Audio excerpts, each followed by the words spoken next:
तर मुंबईतील बाबुलनाथ मंदिरामध्ये भाविकांची कशी गर्दी आहे, भाविकांच्या भावना काय आहेत आणि भल्या पहाटेपासूनच या ठिकाणी सुद्धा भाविक दर्शनासाठी आलेले आहेत। या ठिकाणाहून आपले प्रतिनिधी तेजल नागरे आपल्या सोबत जोडली आहे।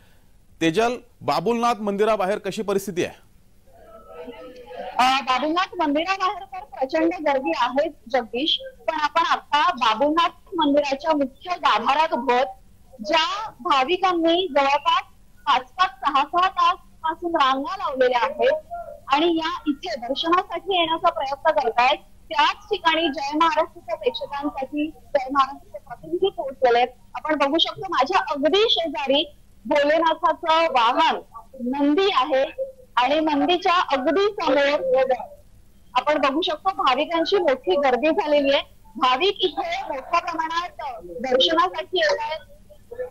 पंडित आणि तसेच इकडे मोठ्या प्रमाणात पोलीस बंदोबस्तही ठेवण्यात आलेला आहे।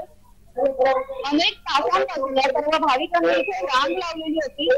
हे दक्षिण मुंबईचं एक बरंच मोठं मंदिर आहे आणि अतिशय प्राचीन असं मंदिर आहे। जवळपास 350 वर्षांपूर्वी इथे महादेवाच्या पिंडीची स्थापना करण्यात आली आणि आता या टेकडीवर हे भोलेनाथाचं जे मंदिर आहे, बाबुलनाथाचं जे मंदिर आहे, हे अतिशय प्रसिद्ध आणि मोठ्या प्रमाणात दरवर्षी आपल्या मंदिराला एक भव्य रूप प्राप्त झालेलं आहे आणि आज महाशिवरात्रीच्या निमित्ताने इथे जवळपास लाखो भाविकांची गर्दी इथे जमलेली आहे। जगदीश, भाविक या ठिकाणी कुठून येतात दर्शनासाठी? किती दूरवरून या ठिकाणी भाविक दर्शनासाठी येत असतात?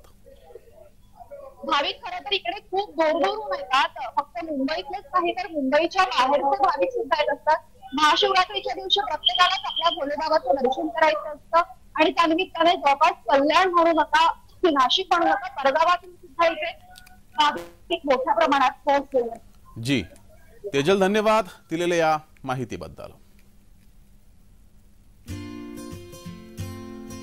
तर आज राज्यासह देशभरात महाशिवरात्रीचा प्रचंड उत्साह आहे।